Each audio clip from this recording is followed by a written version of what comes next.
This week on the TT show, Counter-Strike 2 runs at over 1300 FPS. Alan Wake 2 is the most demanding PC game of all time. NVIDIA is prepping new super GPUs. Elon Musk and the Cybertruck. A man has ordered coffee in the future. NASA breaks the world record for the fastest man-made object, and much, much more. Let's get into it. Hello, welcome back to another episode of the TT show. My name is Jack Connor. I'm a hardware editor over at Tweaktown, and I'm joined by my co-host, Kosta Andriadis, gaming hardware editor at Tweaktown. How are you, bud? Doing pretty well. Got back from South by Southwest Sydney. Yeah. Which is like based on the Austin festival. It's like tech, music, films, and games. And yeah, took over basically Sydney and was there for with Intel because they launched their new CPUs, but they're also sponsoring the Intel Extreme Masters esports tournament, which is like the first Counter-Strike 2 global tournament. Took place this weekend, in Sydney. So that was kind of cool. Oh, seeing, wow. like, I think they said it was like about 7,000 or 8,000 people packed into the stadium watching CS2, which is kind of crazy. How many people were on the live? I'm guessing it was live stream, right? Oh, yeah. So it was live streaming over Twitch and YouTube and stuff. And I am, like, the Counter-Strike Intel Extreme Masters tournament, that's the biggest esports thing in the world, for sure. Really? Yeah, so they had, like... Bigger than League of Legends? Probably, yeah. No, it might be, yeah. League of Legends had more, the World Championship had more concurrent viewers than the Super Bowl. Well, do you think Counter-Strike is bigger than the Super Bowl, Kosta? For a lot of people, yeah. Yeah, I mean, subjectively, I suppose. No, I don't think there's many games that are bigger than League. I think maybe Dota. In terms of concurrent viewers of the world, of their esports events. Let's just say for shooters, then yes, it's the number one. Oh, for first-person shooters, I would say so. But yeah, so other than that, you said that before we started recording, you saw a world exclusive. Is that? Yeah. So that basically where they had like the tournament, like, you know, with the crowd at the stadium there in Sydney, was like near the convention center where South by Southwest was going, and in like the tech and innovation booth, which was pretty huge. Like Intel had a massive presence. And so when I was there, they set up like a live overclocking demo for the new CPUs, the 14900K flagship gaming CPU. And they had Team AU, which is a overclocking team, and it was Dino from Intel and Hi Cookie, who's like a veteran overclocker that is pretty big in the scene. And so basically they had like two demos side by side. So they had like two PCs like right next to each other. And one of them, they were overclocking their CPU running Counter-Strike 2. And the other PC, they were overclocking the memory to get like a DDR5 world record, like just side by side. And they were flicking between the screens. And so with the Counter-Strike 2, it wasn't like they just were like, so they pushed it to like 1310 FPS, which is the fastest, because the 14900K is like 6 gigahertz out of the box. So it's like the fastest CPU that Intel has released. So just out of the box, you can get it to 6 gigahertz, but they were pushing it from 7.5 to like 8 gigahertz. Like that alone isn't the world record, but what the world record is that they weren't just looking how fast they could push the CPU. They were running Counter-Strike 2 live. So they were playing like live games, and they were getting people from the crowd, because it was like IEM Sydney was there. Like they were actually, I mean, a lot of people know how to play Counter-Strike, so they're getting people that either knew how to play it or wanted to have a go, just to actually, like, you know, play the game as they were pouring the liquid nitrogen on the CPU. That is epic. I love stuff like that.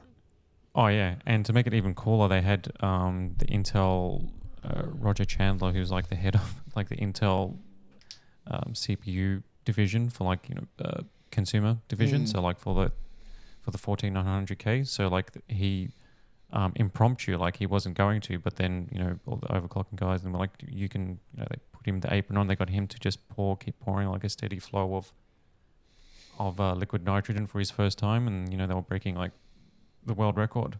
That is which is kind of cool. epic. Yeah, and at the same time they did like a memory world record. So there's videos of the Counter-Strike that you can see that we've from our news story that I captured. So the video that you're either seeing now or that has been playing is from that. And yeah, so the other world record, they pushed DDR5 frequency to 5809.2 megahertz, and which is like DDR5 11618, or it's like, you know, it's over 11,500 DDR5 speed, which is like nuts, right? Like DDR5 This starts is at like crazy. 5600, yeah, for dual channel, yeah. And yeah, they just had it there, and I'm like, is that the world record? Like, and they're like, they were saying that, and I'm like, okay. And then they had like bet it, they had like that similar score like behind the scenes earlier, but they wanted to replicate it and do it live on stage. So then it was basically the live version was then verified and uploaded to HWBot as the world record for DDR5 memory speed, and it was with the new with one of the new gigabyte motherboards that, you know, has like improved memory overclocking, and the new CPU, the 4900K, is basically has like, you know, easy overclocking features and can push DDR5 memory speeds even faster than they've ever been before. And because the CPU just came out, you know, when there's like a new generation, stuff like that, we just get to see cool stuff like this. Yeah, it's epic. I remember, you remember the G-Skill booth at Computex 2023. Yeah. It's like they have that there every year. And you just, at any point throughout the entire show, on the show floor, sorry, you can just walk past and there's like steam being blown out. There's like mist coming from all of the night, all of the stuff being poured on the CPUs. It's just like you walk past, you get blown with a bunch of wind. You're like, whoa, what's going on? It's just a bunch of nerds just trying to get the most out of whatever current gen CPU is out there. It is epic to watch. Yeah, and this wasn't like Computex, so like I wasn't expecting it. I was like, oh, okay, we're going to be at the Intel booth. It's just going to be pretty cool. And I'm like, oh, we're going to do an overclocking demo. And then they just broke 2 world records just right there, which is kind of cool because the Counter-Strike one is kind of cool because they were just getting people to play the game while they were doing it. No, that's and nice. That one didn't blue screen, but like the DDR5 memory overclocking, like they did one speed, and then I only caught the tail end of the world record one, but you can... In my video, you can see it like it just crashed. You know, you get the Windows blue screen error. It's like you've just gone too far. you sir have pushed it far too far. Yeah, no, but that was kind of awesome. cool. So that was my weekend. That was your weekend, yeah, big weekend. Yeah, just seeing world records being broken. That's it. What do we have next on the menu? It has been a big week for news as well. At least on your side. My side has been a little bit, I don't know, it wasn't as big as last week, but there's still a few big stories that we need to get through and touch on. Yeah. Let's go to Alan Wake, the most demanding PC game of all time. Yeah, so Remedy, who made Control, and, you know, back in the day they made Max Payne, they're known for like pushing in-game visuals. Control was one of the first major real-time ray tracing games for like the 2080 Ti. Remember when that launched? Yeah. You probably would have tested Control. I did test Control. It's very cool. Because that was a system killer. Yep. In a way, when you maxed everything out. Mm-hmm. So Remedy's new game, Alan Wake 2, which is out, I think, by the time this drops. So most likely by the time you're reading this, it's just out. So you're probably seeing all over Reddit saying, I can't get the game to run. Yeah. Because it's not even with... So the game is going to have full path tracing mode, which is like the Cyberpunk's RT Overdrive mode. And, you know, Portal with RTX with its just full path trace ray tracing. So it's going to have that mode in the game. So it's going to push the visuals. So it's going to be one of the best looking games with all of that stuff. But take ray tracing out of the mix, right? So it's like, okay, turn RT off. Now you can play this game on most PCs. Is usually how it goes. You know, Cyberpunk actually scales pretty well. Like, it's a beast of a game with ray tracing, right? But it scales really well. You can play it on lower end GPUs, even on like high settings, because it's well optimized. Now, this is not to say that Alan Wake 2 isn't well optimized, but this is what the specs are for the minimum. So this is using the low graphics preset. Oh my lord. So, you know, if you played a lot of PC games, when you put things on low, they don't look that great, right? Oh, yeah. So low, 1080p, 30 frames per second with...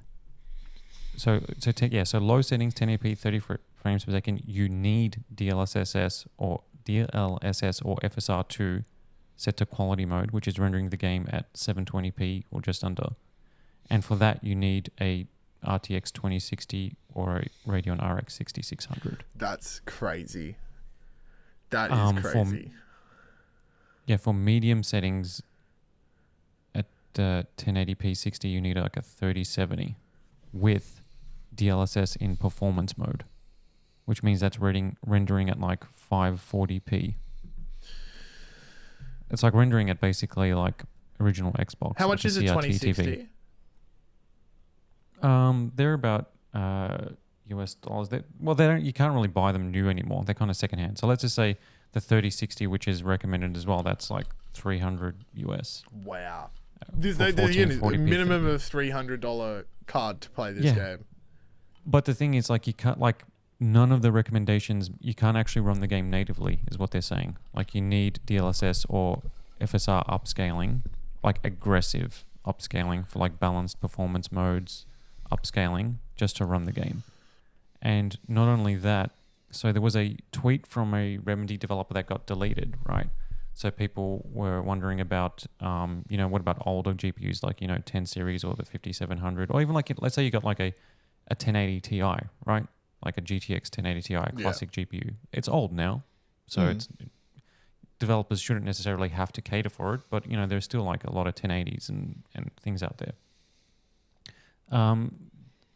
Tweet got deleted, but it still stands is that those GPUs actually aren't supported because Remedy is using a GPU with mesh shaders is required. So mesh shaders was announced like when the 20 series was revealed in DirectX 12. Basically, it's like a thing that with new GPUs where like let's say you have like a 3D object in a game and there's something behind it that's not visible by the camera.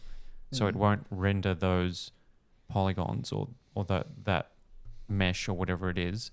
And then, when it only renders what you're actually seeing, and like it's a smarter algorithm to increase performance and efficiency of a GPU to only render what you can see. But the only thing is that not many games like force this feature. There's some games that enable it, but it's not it's basically something that doesn't work on older GPUs, or like older GPUs can't handle it because they don't support that technique. So not only like does this game require like insane hardware to run, but it's using that mesh shading like optimized thingo to improve efficiency in thingo as well. And on top of that, like, so I don't like. Okay. Like it doesn't sound like the this doesn't sound good. That the game is kind of like ready. Like, I'm still pumped for it. Like, I loved Control and I want to see what this game can do. But like, we're on like the extreme end where we can say, okay, we've got 4080s and 4090s, so we will just run the ray tracing, path tracing mode, of course, and brute force it, right? Yeah. And we'll put DLSS on because it kind of has to, but we'll just brute force it, the shit out of it, and it'll run. But if you don't have 4080s and 4090s, and you're a massive Alan Wake fan, some like you have some problems. Because like things about like PC releases not being optimized is like an issue, or has been an issue this year. So some, let's call it inside baseball. So the PC specs for Alan Wake 2 were only dropped like a week before the game's release date. So usually this sort of stuff comes out long before, right? Yeah, usually when the game And goes gold. Yeah, and they have since posted saying that the game's going to run okay. It's going to run well on PlayStation, and that at launch it's as good as it can be for PC, which is like a loaded statement, right? Doesn't Remedy typically make games better on PC than they do console? Yes, they're predominantly a PC developer rather than console. That's right, but I think that unless you have a 40 series GeForce RTX GPU, what are they doing? You're going to have problems. What are they doing? Exactly. I think if you don't have like a 4070 or higher, expect issues. What is that? Like 3% of the people? If you look at the Steam charts, it's like... That's right. 3 or 4% maybe? What did we say the other week? Yeah, it's like it's a handful of percent. Like it's basically less than 10% of the...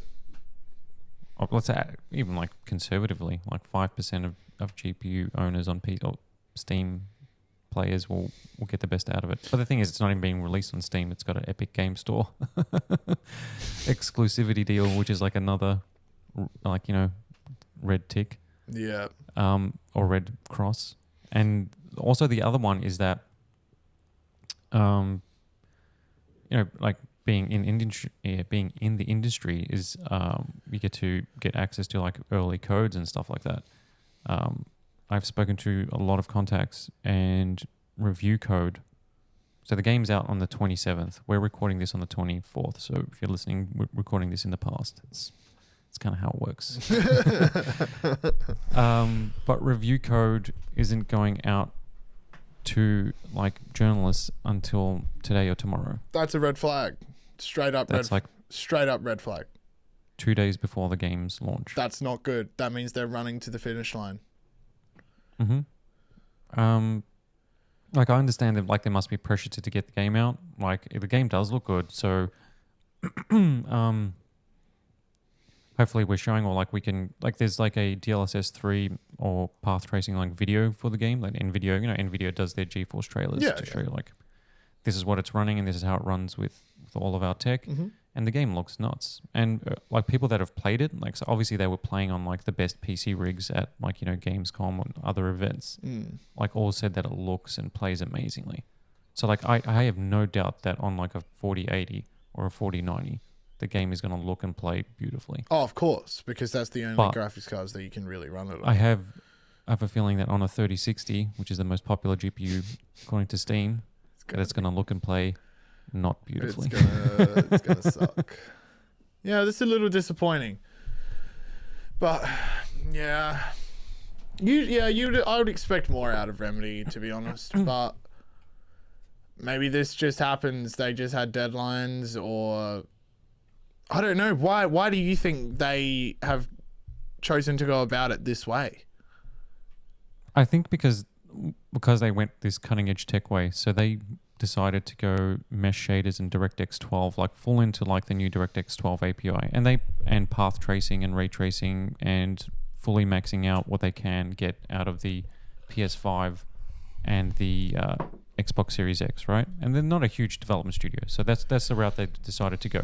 And those consoles, so it's not coming out on PS4 or Xbox One. It's not coming on the previous gen consoles. So those consoles are DirectX 12 based, and they've got RT hardware and I mean, they're comparable to, let's say like the 2070s of the world or things like that. So that's what they've targeted. And they haven't even considered going any less than that. So they're just pushing the visuals based on that hardware spec. And so I think the minimum PC specs that we're seeing, and they're seeing like being so demanding, and like how this game, like you're going to need like a really good PC just to run it, is just them not spending the time potentially needed to actually get it optimized for a wider range of GPUs and hardware. Is that because they're concentrating on the visual fidelity of the game? Yeah.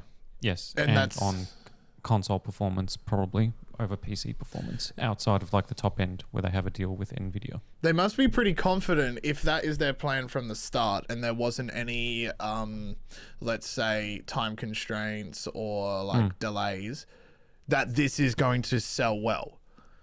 Well, because you wouldn't do this unless you were confident, right? Because you're hamstringing yourself. Not necessarily, because I mean we saw what happened with Cyberpunk and like other like Last of Us PC. Yeah, but those games aren't Alan Wake. Like those games are huge, highly anticipated titles. Like Alan Wake, like 4 people play Alan Wake. That's why Remedy's a small studio. Yeah, but they're still pretty popular. Like they're kind of like, well, yeah, that's right. Yeah, they're not like, it's not Call of Duty, right? No, but it's not Cyberpunk. But it's like, but now that you've said that, it makes me think that they are very confident in that this game will sell for them to only specifically concentrate on a certain GPU and above. Because if I was them, I would want my game to play perfectly across any platform it can to maximize the amount of sales my game can do. Because if I'm a 3060 owner and I read this article and I'm an Alan Wake fan, I'm not even going to get the game. Why would I get the game? Like, what? I'm going to play this. I know the game is gorgeous. Reading the article. You're going to play it like 1080p with like DLSS on performance mode. Yeah, and throw up. Yeah, like see, you know, like the thing is, like if you had a Radeon card, you would say no way, because DLSS is passable at 1080p, but only in quality and depends on the game, and because it is like good tech, but it's not like something that you would choose over native at that resolution. But FSR, like AMD's tech, like that only looks good in 4K. And what do you like need when for you're that? when you're upscaling what do you to need for 4K? What card do they obviously recommend like a 4080 or a 7600 or something like that. Yeah, 4080. So you need like a 4080 with DLSS in performance mode to run the game in the high quality settings with ray tracing and path tracing, which is fair enough. Because that's kind of like what you'd expect. Yeah, I either think it's two things. Either this game will look like jaw-dropping, stunning, and they know that they're going to sell enough at the higher end GPUs because of the quality game that they've made, or they are running to the finish line, which is why they haven't given out review copies to media yet. And it's just not ready. It's half baked. It's half cooked, with more concentration on consoles and higher end GPUs, leaving out, I don't know, the majority of PC gamers. Yeah, so like they've obviously made the decision that yes, it's going to work on a 3060 and 2060, which are the two most popular GPUs on Steam, but you're going to be running at low settings at 1080p with upscaling. Yeah. So how is the game going to look at those settings? We'll find out. By the time this is live, either there's reports all over social media and community forums saying, wow, Alan Wake 2 looks amazing. Doesn't matter what hardware you've got. Yeah, it's one or the other. Or the opposite is going to be, boy, this game does not run well. Yeah. Don't bother playing it until you get a 4080. Basically, the story is like based on the specs. Like this is one of the most intensive. Like they've come out and said like, hey, well, even like this, the CPU wise, you need like a Ryzen 7 3700X or Intel equivalent is recommended. That's crazy. It's crazy. All right. We've touched on that, I reckon. Let's see. Yeah. What else do we got? We got 4090 gets banned in China. It's too powerful for AI. Talk to me. Yeah. So without getting political, please do. Because like I don't no, I'm kidding. What's going on with like trade embargoes and that sort of shit. But okay, so what happened? So basically, NVIDIA's top-end AI hardware, right? So the US government, with friends from Europe or whatever else. So basically, they've restricted, like the stuff that we saw at Computex, like the Grace Hopper and those Hopper flagship AI GPUs that we saw, the super expensive, super powerful stuff. That's all banned from China. So to basically, without going into details, it's basically so China isn't a leader in AI for some, so it's basically they're just restricting what technology can go into the country. And so they've revised it. So NVIDIA released they had these workstation GPUs that were super powerful. They were able to sell in the region. And they're selling like hotcakes there because, AI is going gangbusters everywhere, right? There's people just buying them up, especially in that sort of industry, or, every company is doing it. So then, so in November, there's new restrictions coming in place, and these restrictions aren't stipulating models, right? They're saying if your GPU has this amount of, teraflop performance or this many transistors, because, which defines performance, how many of a billion transistors and blah, blah, blah, it can no longer be sold or exported or to China. Wow. And the only GPU, like the PC gaming bit of hardware that falls into that category of having too many transistors or too much performance to be considered dangerous. It's like a weapon. Yes. So in my piece, so I just basically said it's too powerful. Anthony dropped the story initially that it's banned in China because of the new laws, and so it's just chaos there at the moment because he followed up that story just to say that as soon as that was announced that these new restrictions are coming into place, so it's not happening now, it's happening basically a month from now, so like November 16. So all these AI GPUs like the H800, the A800, all these NVIDIA AI GPUs that are just going gangbusters in the region are no longer going to be able to be sold, and plus the GeForce RTX 4090. And because of that, prices for the current pricing for the 4090 in China is being sold for double, right? So let's say it's what 1600 is the MSRP is 1600 US, and it's actually more expensive than that. Wow. Like some GPUs cost like 2000, right? So basically you'd have to spend 4000 to get a 4090 in China now. Wow. So it's literally because it has too many AI transistors. No, it's just too powerful. That's So it's not even just the tensor core stuff. It's just too powerful. So what? Without obviously getting political about it, so is that just because they want to take the knees out from China in terms of having the raw GPU power, the global leader in raw GPU power? Yes. Yeah, because it's like an arms race. So it's a geopolitical move, essentially. Yeah. Yeah.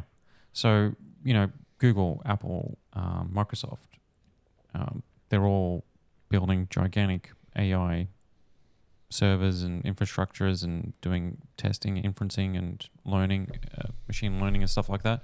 And they're all running on the absolute high-end NVIDIA GPUs, which are the best for AI.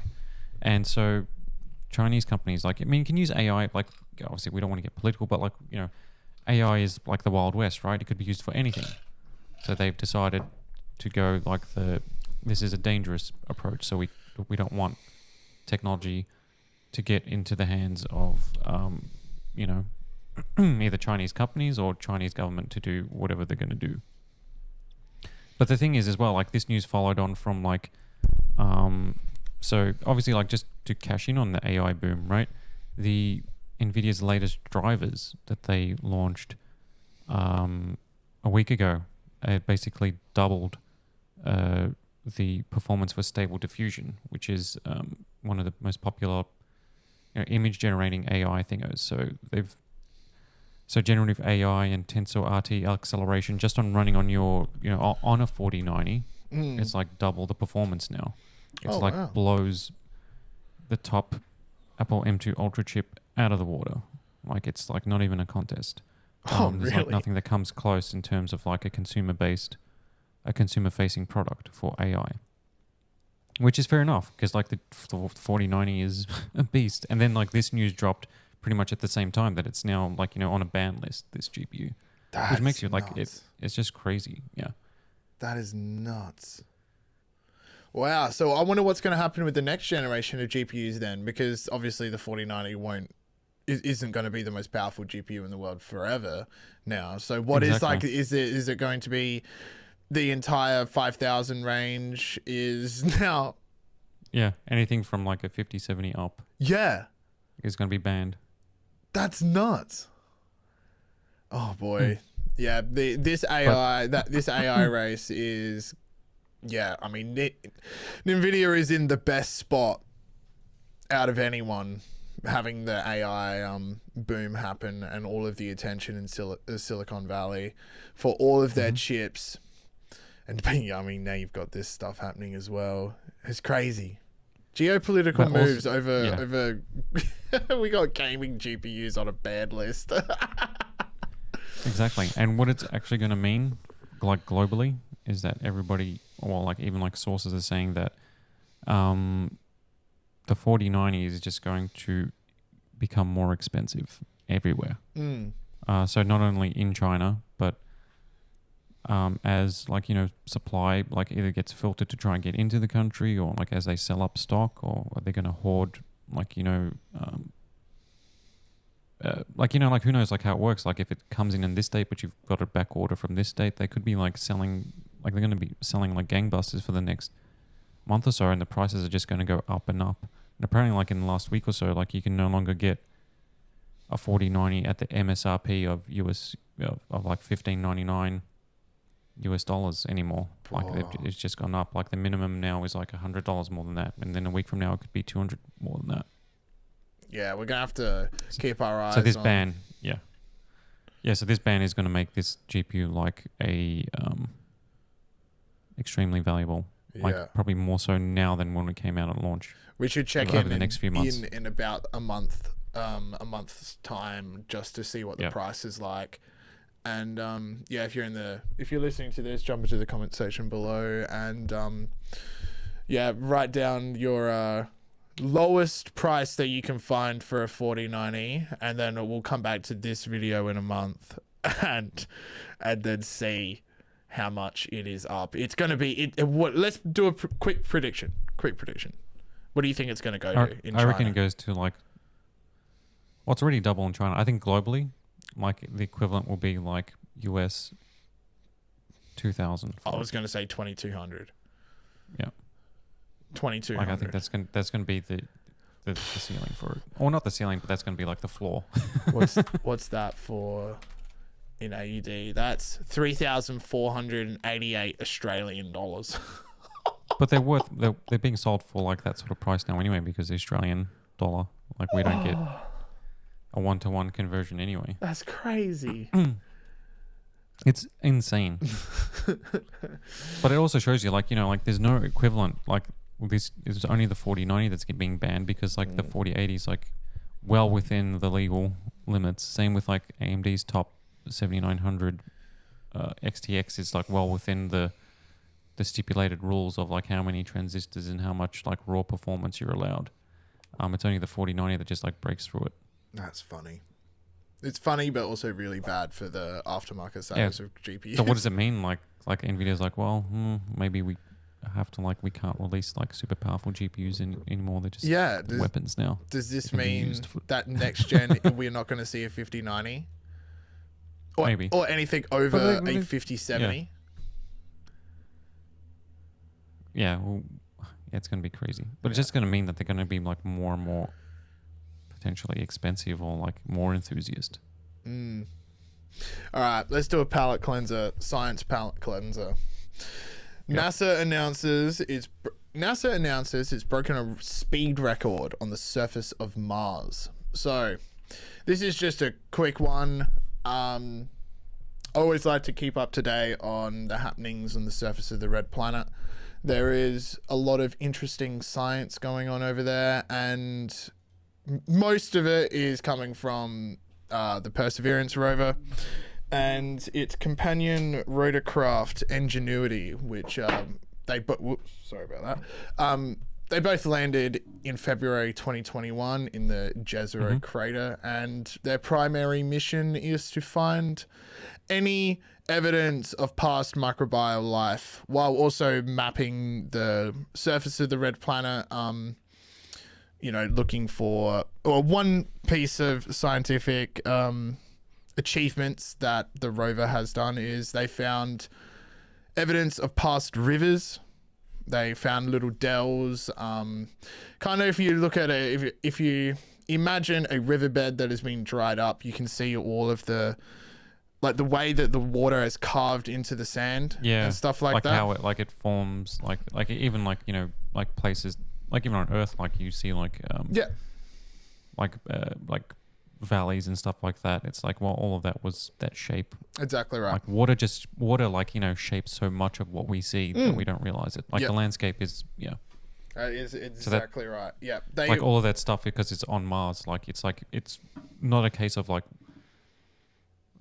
well, it's more of a case of like, is there still water versus was there ever water? Because all that evidence, you can just see it. Like you see like the like evidence of what was rivers and all those sort of deltas. They can see the erosion on rocks, etc., etc. That's one thing. And a lot of that is attributed to Perseverance's core samples that it takes and the photographs that it takes. But Perseverance would not be able to do what it does without the help of my favorite helicopter, Ingenuity. Originally sent to Mars as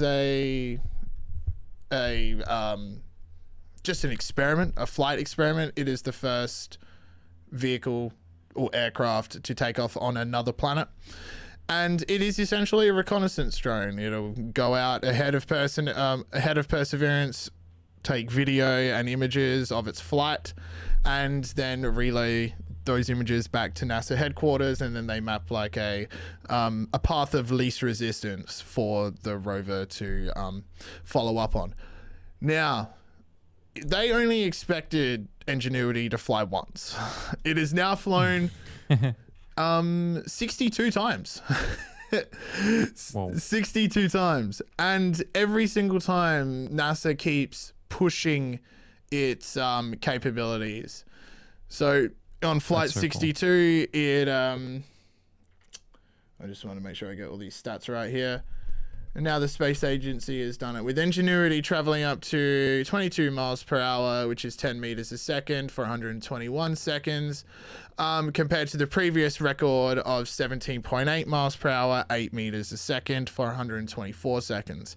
NASA has continuously pushed the limits of flight on another planet with Ingenuity. With 62 flights and counting, we can expect even more records to be broken. So flight 62 consisted of the small helicopter traveling 880 feet horizontally at a maximum altitude of 59 feet.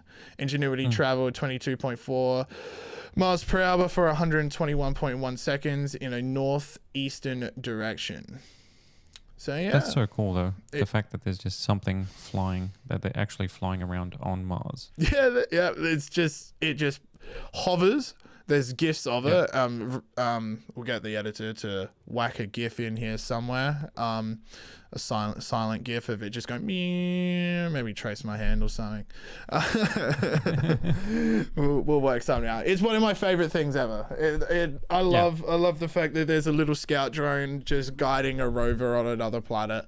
And just flying every around. time it breaks a record, I'm like, yeah, you go. It's like, I don't know why I feel like it's the underdog. I'm like, go, Ingenuity, go. But yeah, that's a little update for the surface of Mars. Should we just have some fun and talk about the man that ordered coffee in the future? Yes. Okay, so the future is upon us already, people. Mm-hmm. Listeners of the TT show, the future is here. A man has ordered coffee in a mixed reality headset. So, according to the individual, it, quote unquote, someone had to do it. And I agree with him. Someone did have to do it. Yes. It was only a matter of time. Twitter user or X user, apologies Elon, at CIX6Live, posted a video of him wearing the Meta Quest 3, Meta's recently announced mixed reality headset, going into a coffee shop and ordering a coffee using the headset's pass-through capabilities. And for those that can't see the video or don't really know what I'm trying to say, the Meta Quest 3 has the ability has cameras on the outside. It is continuously taking video that is then projected into the virtual world inside of the headset. So it creates this illusion of pass-through, of you still being in the real world, but you're not. And then when you're in using the pass-through, you can then have like a cooking video displaying in front of you. Say if you're in your kitchen and you were cooking, you could have a tutorial just sitting on your cupboard as you're wearing the headset. But someone had to take it and into the public and test it. Yeah. What do you think about this? I think it's kind of, obviously it's funny. It's hilarious. Because it's like nobody walking around with a MetaQuest VR headset and, interacting with people while still, having virtual windows and things open. Yeah, just going like this. He's like, "Hi Kosta, can I get a coffee?" And then I'm like, I'm doing all these ones with my hands. I'm like, yeah, whoa. It's never not gonna look stupid. It looks ridiculous. One of my a VR headset will never not look goofy. Yeah, it needs to be like Meta's Ray-Ban sunglasses. Yeah. That's what it needs to be like. It needs to be. But then you're gonna look that like chilled. Like a douche, like indoors wearing sunglasses. You're gonna look at this idiot. Just take your sunglasses off. Yeah. Okay, so I just some of my favorite things is what he said about the person that served him. The individual said they recorded the cashier's response, writing in a post on X, "Okay, don't be mad, someone had to do it." The cashier did appear to be too phased by the fact the customer's wearing the bulky headset while ordering a coffee, but according to a follow-up response by SXSW, she absolutely hated me.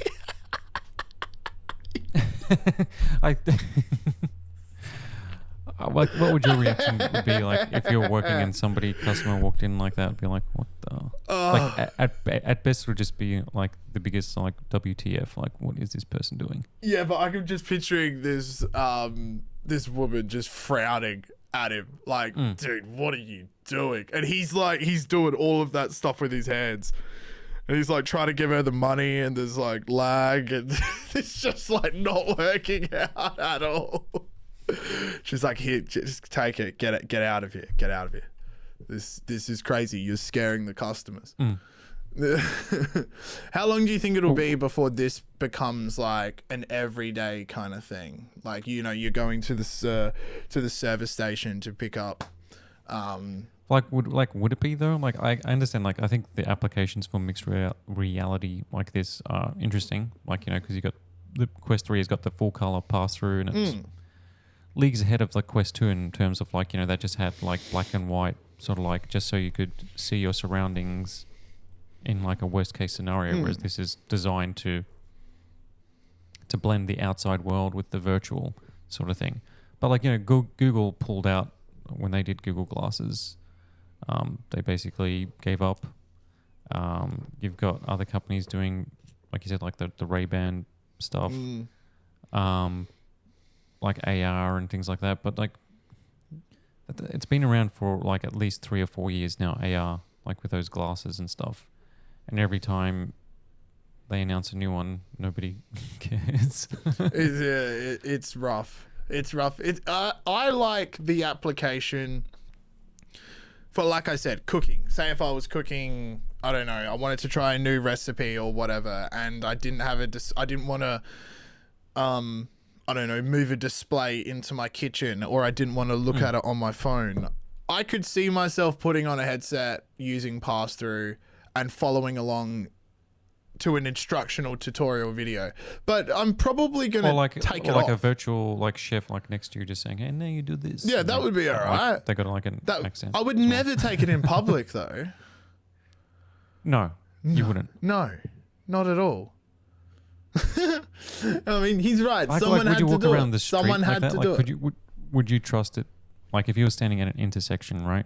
Not a chance. And it was... No. So what you're seeing is a video. So you're not actually seeing the outside. It's recording the outside and presenting to you on the display, would you trust it at an intersection to cross the road? Absolutely not. Yeah. I would take that And I off think that's immediately. It'd feel like I'd be wearing it'd be worse than a bike helmet, because at least through a bike helmet I can see through the visor. This would just, it'd feel like I had a bucket on my head. Yeah, you just wouldn't trust it. I think that's your answer, though. Like, Yeah. to a point. It's like, yes, to a point. I don't know. Yeah. Like the only way mixed reality would work if it was actually mixed reality where it was what you were seeing.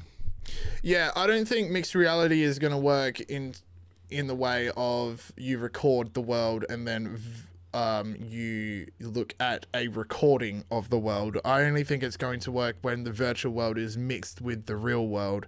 And what I mean by that is if everyone was wearing those Ray-Ban style glasses, and I don't know how far in the future this would be, but like say if you walk down a street, this street had sensors everywhere, like it comes from like the lights on the ground, and then everyone's connected to a server, and the virtual world is projected onto the actual world. Yes. That's where I can see the mass adoption happening. Like in this scenario, like what I think would be cool is that, is like you're sitting on a couch and it's showing you your room, and then you pick up your controller, and then you've got like a massive like projector size, cinema size screen to play a game on. Yeah. That's like okay, so you can still see your surroundings. So it'll trick your brain into at least thinking into like being aware of like where you are. So like at least you still feel at home instead of like completely blind from the surrounding world, which is what VR is. Like, when you put a VR headset on, it's always like a little bit jarring because you, in the back of your head, you don't know what's around you. Like you're like, where am I? Yeah. Like, and stuff it's like that. that immersive that it checks you out a little bit. Yeah. So like there are like sort of experiences where you would want to still be to still have that connection to the real world. It's a very interesting technology. It's a technology that I'm very excited to see the future of. Probably the most excited, because when it's done to the point of we've got Ready Player One, we've got what I was saying where you can walk down a street and that street is, I don't know, it supports mixed reality or whatever, and if you have the right pair of sunglasses on, you can now interact with whatever.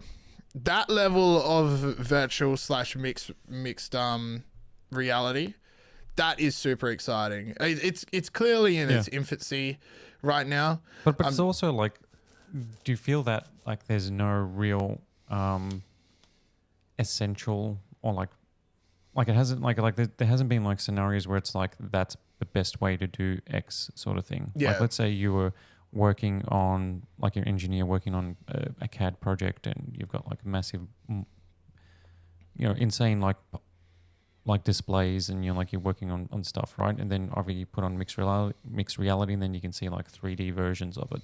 But that doesn't mean that's the ultimate. Like this, even that is like you just getting a cool look at something. Like it's still more practical to have like a tablet or to work with like tangible things, like with technology, versus just a purely like VR or thing.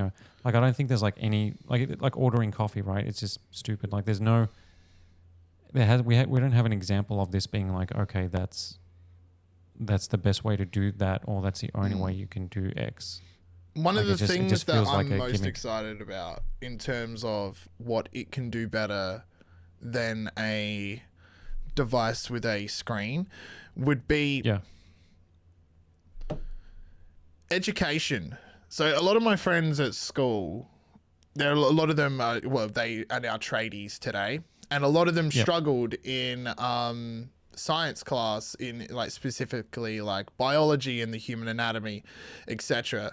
I look at something like this, and the MetaQuest 3 could project a human body. Like say the teacher says, kids, put on your headsets. We are now going to look at the endocrine system in the human body, or like the respiratory system, and then she can just go up to this projection that everyone can see and go, here it is, bing. Now all of my friends that were tradies, they have struggled to understand those those explanations because they work with they learn with their hands. They learn visually. Yeah, I actually, you've convinced me. I think education. Education, people that are like I can listen to information and retain it. Some people need to be able to see it. Cover, write, check doesn't really work for me. It actually. I write it down to retain. That usually helps. Would you say read out loud? I write down. Yeah, write down. Yeah. So I can if I listen, it'll only be like a small percentage that I'll retain. But if I jot it down, it's something that I learned through school is that like if I just like jot down notes, then I'll remember it. Yeah, I think mixed reality in educational settings would help so many kids that are just so sick and tired of just writing stuff down or hearing concepts and then not being able to actually visualize it because it's all in words, when like the teacher could just be like, here's what the inside of a cell looks like, here's the mitochondria, here's the nucleus, here's all of that, and it's like in front of them, and then when they touch it, it just highlights the certain areas. And then that'd once be great. Class is over, they won't take their headsets off and they'll just go order drinks and coffee, and then what we saw in the video will be normal. Yep. All right, I reckon we've done enough on that one. Let's move on to something more techie. Well, what's more techie than mixed reality? Let's be honest. What else have we got on the menu? You choose. Let's go back to the GPU world for one reason. Right. For a couple of things. I don't think we need to do too massive. So there is like brand new GPUs that NVIDIA is supposedly working on to release next year. They're bringing back the Super range, and the Super range hasn't been seen since the 20 series. So apparently there's a 4080 Super with potentially 20 gig of VRAM, a 4070 Super, and a 4070 Ti Super, and they're all going to come out most likely, I guess, in the first half of next year. And what might actually spearhead the release of the 4080 Supers, that the China ban on the 4090 is that they might get, so like the 4080 Super might be tuned to just fall within the legal realm of being able to be available in the region. So that could be one reason why they maybe, if this was an idea and they weren't 100% on it, they may just decide to pull the trigger and say, yes, let's launch these because we can do this. But yeah, it just means there's going to be like a full refresh, which we weren't expecting because they had launched, TI versions of the 4060, the 4070 already.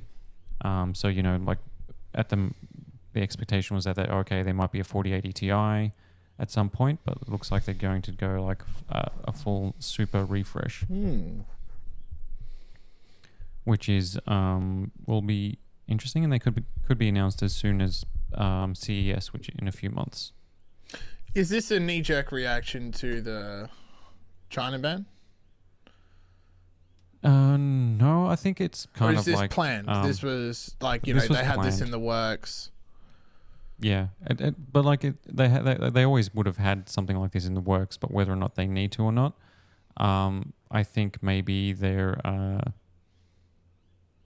because the 4070 Ti, like they're probably potentially looking at doing like more VRAM and just a bit more powerful souped up versions for next year, because the cadence for like new GPUs or generations is 2 years, right? So the 3080 and the 3090 come out in 2020, and then late at the end of 2020, and then 2 years later at the end of 2022 we get the 4080 and the 4090, the new flagships. And 2 years before the 30 series was the 20 series, so it's been like a 2 year cadence for at least 3 or 4 generations or more. And it's the same with AMD. And the rumors are now, because of like AI and certain other things, is that process nodes and whatever, like manufacturing delays, etc., whatever the reasons are, is that the 50 series actually won't be around until 2025. So the 5090 won't be here until 2025. And if that's the case, they might just do these refreshes next year. Yeah, that makes which sense. will be like close to 2 years after. Like it's just a way to refresh. It's just like an iteration, right? So it's like a phone thing where it's like, one generation to the next isn't huge because it's just every year. Like Yeah. we touched on that last time. So like these will be like, so this 4080 Super is faster and more faster or better spec than the 4080. So it just reignites interest in it. And like if they get the pricing right, then it's just like it's basically just like a relaunch. You just you get like more life out of the generation, which is probably what they're looking at. It's just to still keep relevant or still stay up to date. Yep. Keep the GPUs rolling out in NVIDIA's stores. And there are that reasons. Makes sense. Yeah, and there are reasons to increase like VRAM, because this year, there's been a lot of topic about like, we need more VRAM. VRAM is good for like AI as well. So, it's an excuse for them to put more VRAM in and But not too much VRAM. That's right. Because you won't be able to sell it. Because then you won't be able to sell the next generation. Yes. Not too much. We want more, but not too much. Too much, and then there's a problem. Then it'll get banned. Because it's a weapon. Yeah. That's so crazy still. I couldn't believe that. And yeah, go yeah, on. so that's like we'll find out more about these Super. The latest is that the 4080 Super is going to have 20 gig of VRAM, which makes it like kind of like more attractive compared to like AMD's flagship, which they just put up against the 4080. They don't actually compare their flagship against their RDNA 3 flagship against the 4090 because they're in different leagues basically. So they're connected to the 4080. So then NVIDIA might just say, well, our 4080 Super now is way better. So, it's like, who's got... It's just one-upping each other. Yeah. And that's basically what's happening. Yeah.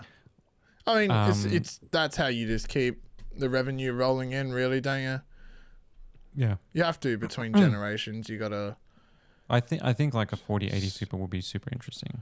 And I think like a 4070 Ti Super with 16 gig of VRAM, like which is what people are guessing, would be way better than the 12 gig model now. It'll just feel more future proof. A 4080 with 20 gig, a 4070 Ti with 16 gig will just feel more future proof, as well as being, as well as NVIDIA kind of one-upping AMD, or at least like bringing things more in line with their, because like the AMD's like selling point on their high end is that we've got more VRAM. All right. Yeah. But so that's the like we'll find out soon enough. Like more GPUs means more more benchmarking and more reviews to look forward to. Of course. But the other thing is that AMD launched new GPUs last week that were just so confusing that I'll just explain to you what they did. Okay. Go ahead. Can you tell me if this makes sense? So AMD have their mainstream GPU for their new RDNA 3 generation. It's the Radeon RX 7600 with 8 gig of VRAM. They launched it early this year for $269 US, and that's their mainstream GPU. And then recently we've talked about the 7700 and the 7800, their mid-range ones. So just the other week, or last week, they launched two brand new GPUs, two brand new RDNA GPUs, previous generation. A Radeon RX 6750 GRE and a 6750 GRE, well, two of them, one 10 gig, one 12 gig. One at $269, one at $289. Initially just for the Chinese market, but now they're going globally and they're going to be sold with new builds. So the Radeon 6750 GRE 10 gig is $269. It's the same price as the 7600. It's apparently more powerful and it's got more VRAM. Okay. And so then they've got a 12 gig version that has got completely different specs to this 10 gig version. That's $289. What?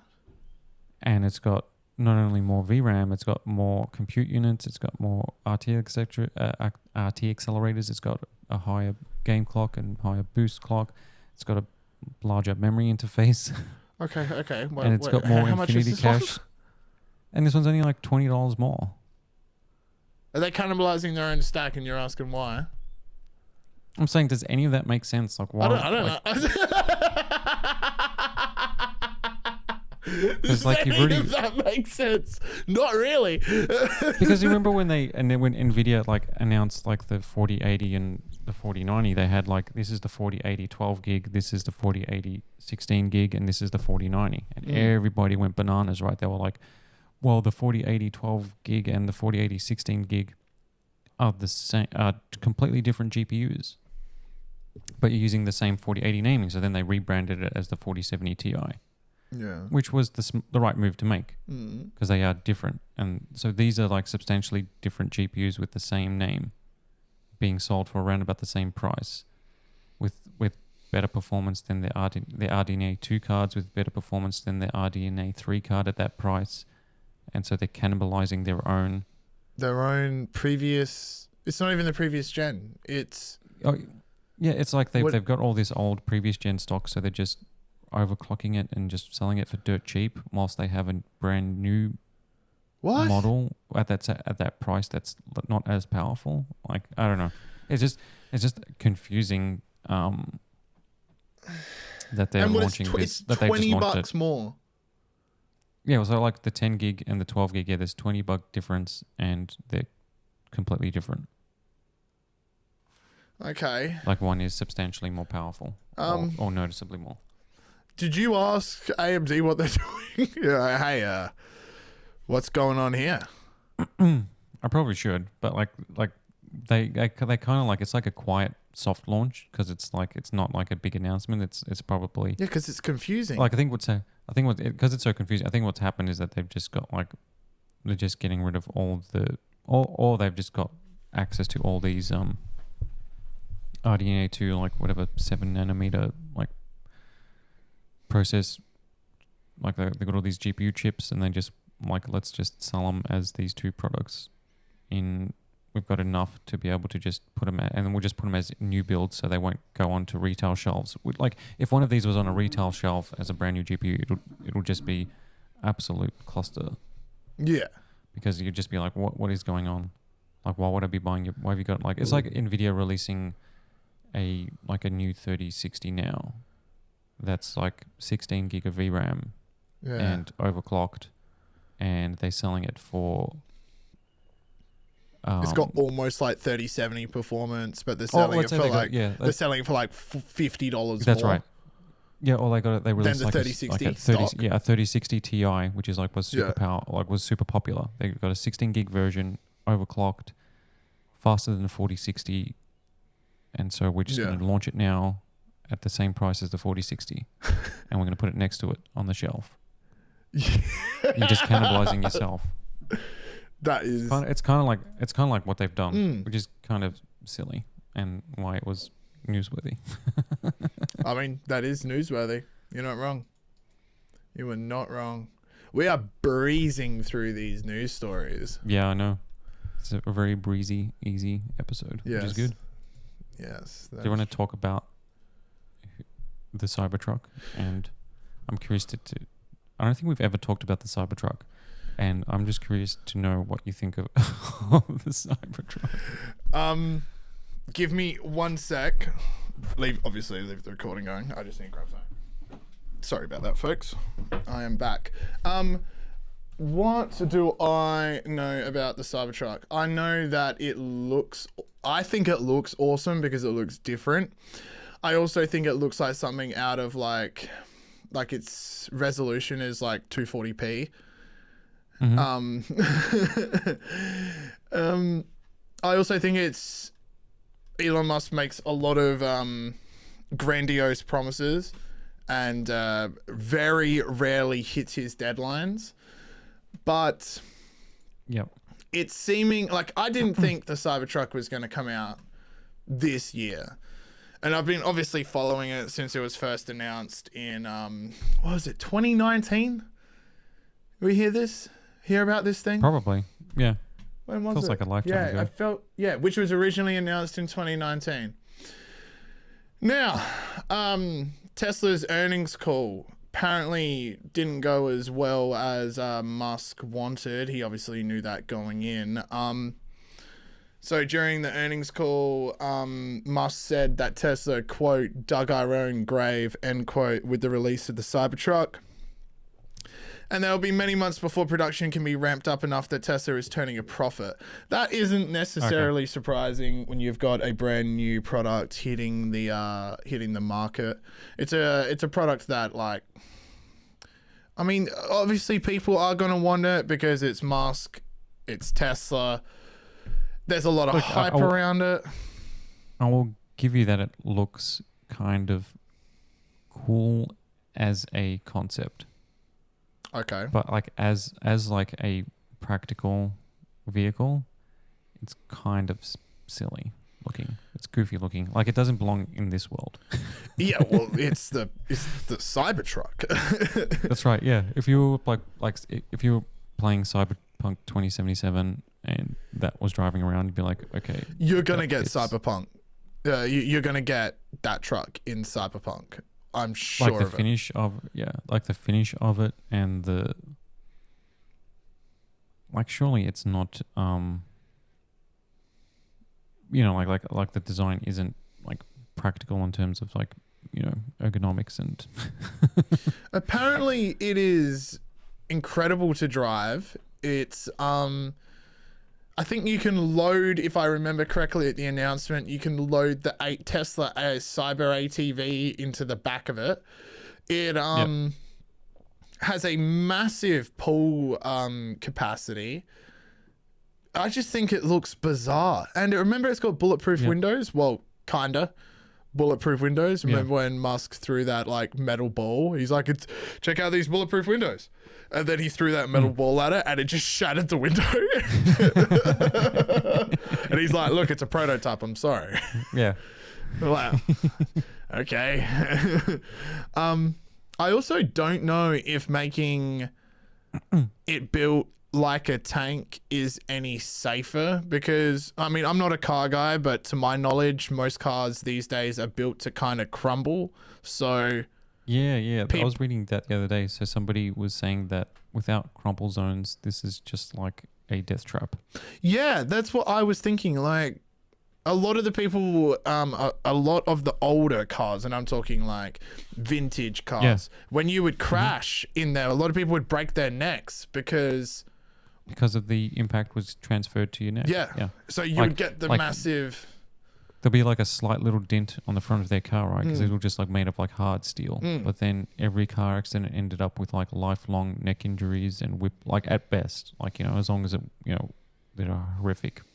Crumple zones have like, saved lives. But just in terms of like minor accidents, you're getting like actual injuries just based on whiplash. Yeah, that energy has to transfer somewhere. And I mean, I don't know. We'll find out. But what I would like to do is a prediction on how many Tesla is going to make this year and launch this year. I don't think they're going to sell more. I don't think they're going to ship more than 50. 50? I would have said like 1,000 or something. No, I don't think so at all. I think there is such a he said during the earnings call, Musk estimated that the process of ramping up production of the electric truck, which was originally announced in 2019, will approximately take 18 months before Tesla makes a profit. Initially, internal estimates by Tesla project at least 250,000 Cybertrucks manufactured by 2025 in total. So between November and 2025, they're only making 250,000. Do you reckon they'll sell that many? Do you reckon there's that many pre-orders? I don't know. But there's different like tiers of the Cybertruck depending on like the battery that you get and all of that. So it's hard to make like an estimation on the amount that they will make if 250,000 Cybertrucks are manufactured.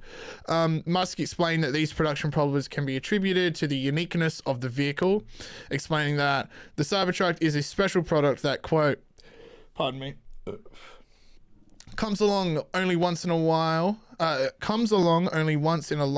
in a long while. And special products that come along once in a long while are just incredibly difficult to bring to market to reach the volume. Yeah. And for it to ultimately I don't be think prosperous. I don't think manufacturing. What was that? I Sorry? don't think manufacturing. I was gonna say I don't think manufacturing vehicles at scale has ever like produced something that looks like this. So Yeah. Additionally, Musk said that these challenges of reaching an appropriate level of production for the Cybertruck so that it's a cash flow positive is simply normal. And then he added, when you've got a product with a lot of new technology or any brand new vehicle program, especially one that is as different and as advanced as the Cybertruck, you will have problems proportionate to how many new things you're trying to solve at scale. I understand that. And that is with any product launch. I mean, cars are famously difficult to bring to market and to make positive profit on. Especially with something that is electric. So there's only a small percentage of the population that is willing to consider electric or is even able to afford to do so. People that are into trucks as well, that think that the Cybertruck looks cool. Like this, it's getting it's smaller. like a Venn diagram of it's getting like smaller. all those things have to converge. But okay, now if it was, I wouldn't say for free, but like you could get one this Christmas, like dirt cheap. Done. Like say, Done. Jack was in the market for a new car. Yeah, of course I'm getting And I one. could say, look, you would get one. Of course. Anything just- that Tesla makes is better than my car, Kosta. My car's No, not no. even running. You had a choice between. My car doesn't work. All right. No, I suppose I would say yes too. I would Yeah. because Like, I like the idea of driving around and then people going like yeah. Like, you want and the just, attention. just yeah, and then it's just my dumb head in the window just waving at people. Look, Or you just pull up. Look, no hands. You just pull up and you open up the door and you just step out. Yeah, just step out and You doves just look around, fly out. everybody's staring at you. Elon headed doves just fly out of the Cybertruck. No, it is a ridiculous thing to own, but depending on your location, it's very location specific, and it's also, I think, it's use case specific. You don't want to buy this to just drive around in. You would just get like a Model 3 or something like that.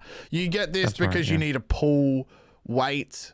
You need essentially you need to pull weight. That's what a truck's for. So, Cybertruck is expected to launch on November 30. And my prediction is 50 before the end of the year. And then it'll be in the thousands next year. It'll exponentially ramp up. Okay. But that depends if enough people are buying them. He's already in a hole with the announcement of it, and obviously the delays on top of delays attributed to COVID and material supply chain issues. But yeah, hopefully we start to see more of these on the road. Probably by halfway. I want to see one on the road for sure. Yeah, I don't know how long it'll be before they come to Australia, but we should see some pretty cool videos early next year. Maybe closer to the end of this year, maybe across December, of people finally getting their Cybertrucks after a long-awaited pre-order.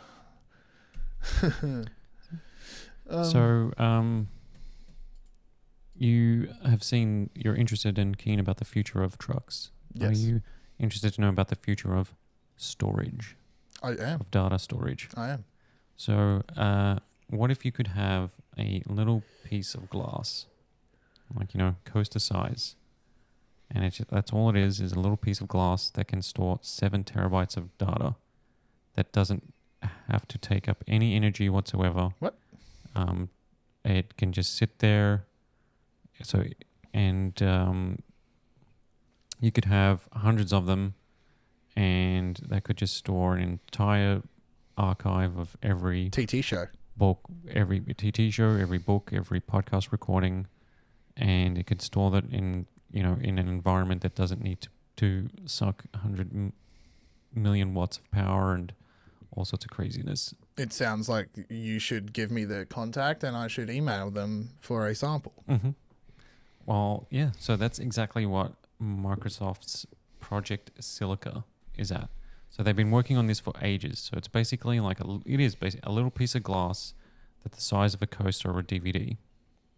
Now, 7 terabytes of data, like on something small, isn't groundbreaking because we've got SSDs and we've got flash storage, and that all can do all that sort of stuff. But what this is a solution that will be able to be sustainable. And the kicker is that little piece of glass is like, if you've got it just sitting there, it can last up to 10,000 years. Wow. Without degrading at all. So if you've got like flash storage, if you've got like optical media, that has a limited shelf life, right? Everybody knows that a CD at best will last, decades or, 50 years, 70 years, 100 years, whatever. DVDs, they're not going to last forever. None of this stuff, like a hard drive, doesn't last forever. But 10,000 years isn't forever, but 10,000 years is a long time for data. So basically, they've gotten it to a point now where, all these little pieces of glass, it's read-only, so you're not going to be writing over it. But the way it would work is that as an archive, initially this project was started as like a library archive. So let's say you could have a library with every music recording ever made or every movie as like an archive. So essentially what you would have is that all that in storage, which isn't drawing any power whatsoever. It's basically sustainable. And then to access the data is essentially as you would expect in terms of like an AI robotic arm that goes and grabs the right thing and then can load all that data up and access it in seconds. Now they've gotten it to that point where whatever you're looking for can find it and start loading it pretty quickly. Yeah, but you can't write over it. So, no, you can't. But so once it's on there, you can't get it off there. Well, yeah, but it is like actual like permanent storage. So like the way they're going to use it, they plan to now use it for cloud storage, which would be for like stuff that isn't updatable. Like if you got like a video, like a recording, right? Like you don't need to write over it. Like that needs to be. Yeah, but what if you want to delete it? Stored somewhere. You don't delete it because this glass is like infinite, right? Yeah, this is like a resource that is near infinite. You just throw it in the bin. You got to destroy your whole hard drive.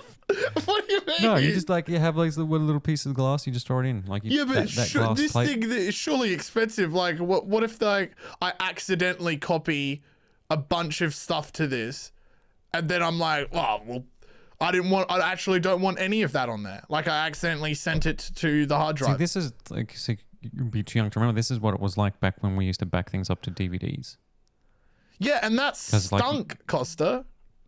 Yeah, but this is different though, right? How? Because it's glass. Because it's glass. And it looks cool. And it looks cool. No, it is. It does. It looks very cool. It looks like a next gen floppy disk is what it does. Yeah. But and this is how it would, so there's 4 steps that Microsoft explained. This is how it works. So this will picture exactly how it's going to work. So you've got the write lab, where it's a laser system that encodes whatever data you want onto the glass. Permanently. And then that's stored. And then a computer-controlled, quick-moving microscope can rapidly move to the data the user wants to retrieve. So it's like it can store so much data in such a finite thing that it can quickly get to it. And then they're going to use AI to read the code on the glass to then transmit it as its full information and data to a library. And then basically there is a robot that can fetch whatever piece of glass where the desired data is and to bring it to the reader. For reading only, So I can't even copy the data over to like a USB stick. And the only thing that needs power is the reader and the robot. So you could have like the biggest library of data storage library in the world that is only needs like one power point. That's the whole point, and it's going to last. Imagine only years. going to the library and not being able to borrow any of the books. Yeah, but this is not for us. This is like for like 10,000. This is for like Yeah, but it to should store be. human history for like aliens that come here in 10,000 years to know what happened. Why? We Okay, destroyed well, if ourselves. these are more like time capsules, then yeah, I suppose read. But even then, like, you want 10,000 years into the future, some like alien species comes down, manages to get this working, and then they go, "Oh, I'd really like to, copy all of this wiped out civilization's data." Can't. No, I can't do it. Can only and what read if it it. gets scratched? Yeah. They're going to take photos on their phone on what they see on the screen. They're like, very But cool they- yeah, tech. so they but I just think that's but it's- hilarious that they made it like a one-way street. Yeah, well, it can withstand extreme temperatures and electromagnetic Very cool. pulses and water resistant and things like that. So this is archival stuff. But What the about weird a thing is brick? like where I'm as confused as you is that they want to use this for cloud storage. That's concerning. As That like a means solution anything for, that I like- say online or upload accidentally to the internet for whatever Yeah. reason is just permanently going to be stored on Microsoft But Glass. but that's what's happening now is that they're doing all of this but storing it in actual data centers, and these data centers Can be burned down. that are storing everything that everybody's ever done are huge. They require their own power plants to run. They are just so like stupidly massive and complex, right? So this is like them to saying, well, if we want to keep track of what everybody's doing, Yeah, look, hey, if you want to then we make can- these data centers smaller, we need all the data forever. yep.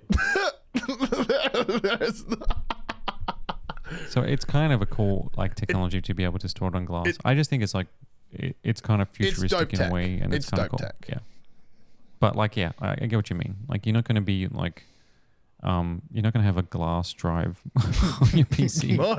in a couple I'll of years. never Where you put use in you put in a piece of glass, and then you just do Control C, Control V, and then the lasers go, and then you just take the piece of glass out and you just throw it on the pile of all the other glass Yeah.